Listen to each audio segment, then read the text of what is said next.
மீன் சாப்பிட்றதுக்கு எல்லாருக்குமே ரொம்ப பிடிக்கும். அந்த முள் எடுத்து சாப்பிட்றது தான் கொஞ்சம் கஷ்டமாக இருக்கும். இன்றைக்கி நம்ம நல்ல மொறு மொறுன்னு இருக்கக்கூடிய மீன் வறுவல். இதை நம்ம முள் எடுக்கவே தேவையில்ல, அப்படியே சாப்பிட்லாம். ரொம்ப ரொம்ப சூப்பராக இருக்கும். இதை நம்ம காரப்பொடியில் தான் செய்ய போகிறோம்.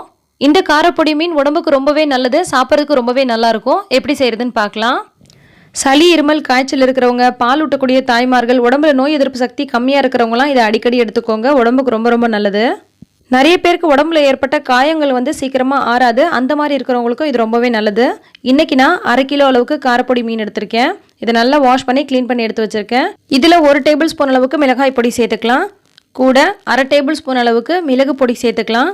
மிளகாய் தூளும் நல்ல காரமாக இருக்கும், மிளகு பொடியும் காரமாக இருக்கும். ஏன் இவ்வளோ சேர்க்குறீங்க அப்படின்னு சொல்லி கேட்பீங்க. இந்த மீன் கொஞ்சம் காரசாரமாக தான் செய்யணும், அப்போ தான் அதோட பலன் கிடைக்கும். இப்போ நம்ம தேவையான அளவுக்கு உப்பு சேர்த்துக்கலாம்.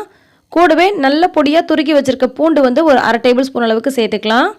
பூண்டு மட்டும் தனியாக அரைச்ச விழுதாக இருந்தால் கூட சேர்த்துக்கலாம். அப்படி இல்லைனா பூண்டை இந்த மாதிரி நல்லா துருவி விட்டு சேர்த்துக்கோங்க. இது கூடவே நல்லா பொடியாக கட் பண்ணி வச்சிருக்க கருவேப்பிலை கொஞ்சம் சேர்த்துக்கலாம்.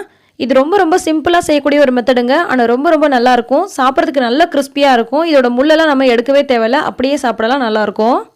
இது நல்லா கிறிஸ்பியாக வர்றதுக்காக இன்னொரு பொருளும் நம்ம சேர்க்க போகிறோம். 1 டேபிள் ஸ்பூன் அளவுக்கு கார்ன்ஃப்ளவர் சேர்த்துக்கலாம். கார்ன்ஃப்ளவர் சேர்க்கறதுனால மேலெல்லாம் பார்த்தீங்கன்னா நல்ல கிறிஸ்பியாக இருக்கும். விருப்பப்பட்டால் இதில் கொஞ்சம் போல் எலுமிச்சை பழசாரும் சேர்த்துக்கலாம். நான் இன்றைக்கி எலுமிச்சை பழசாறு சேர்க்கலை. எல்லாத்தையும் சேர்த்துட்டு நல்லா இந்த மாதிரி மிக்ஸ் பண்ணி விட்டுக்கோங்க.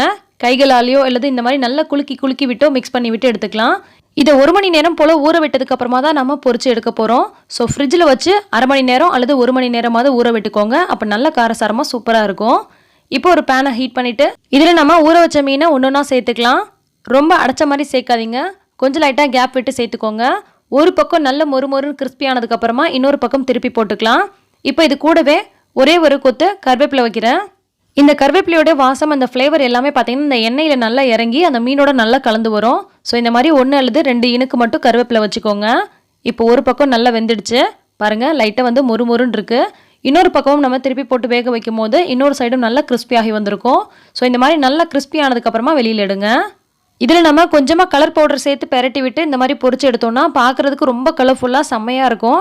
ஆனால் நம்ம இன்றைக்கி கலர் பவுடர் எதுவுமே சேர்க்கலை, வீட்டில் இருக்கக்கூடிய மசாலா பொருட்கள் மட்டும்தான் சேர்த்து செஞ்சுருக்கோம். அதுக்கே பார்த்தீங்கன்னா இந்தளவுக்கு நல்ல கலர்ஃபுல்லாக இருக்குது, நல்லா மொறுமொறுன்னு வந்துருச்சு. இப்போ நம்ம எல்லா மீன்களையும் வெளியில் எடுத்துடலாம். இதே மாதிரியே மீதம் இருக்கக்கூடிய மீன்களையும் நம்ம இன்னொரு பேட்சாக போட்டு பொரிச்சு எடுத்துக்கலாம். இந்த கடலோர பகுதியிலலாம் நமக்கு மொறுமொறுன்னு பொரிச்சு கொடுப்பாங்க இல்லையா, அதே மாதிரியே இருக்கும். ரொம்ப ரொம்ப நல்லாயிருக்கும். கண்டிப்பாக நீங்கள் காரப்பொடி மீன் வாங்கினீங்கன்னா இந்த மெத்தடில் செஞ்சு பாருங்கள். சின்ன குழந்தைங்களுக்கு சாப்பிட கொடுக்கும் போது முள் எடுத்துகிட்டு கொடுத்துக்கலாம்.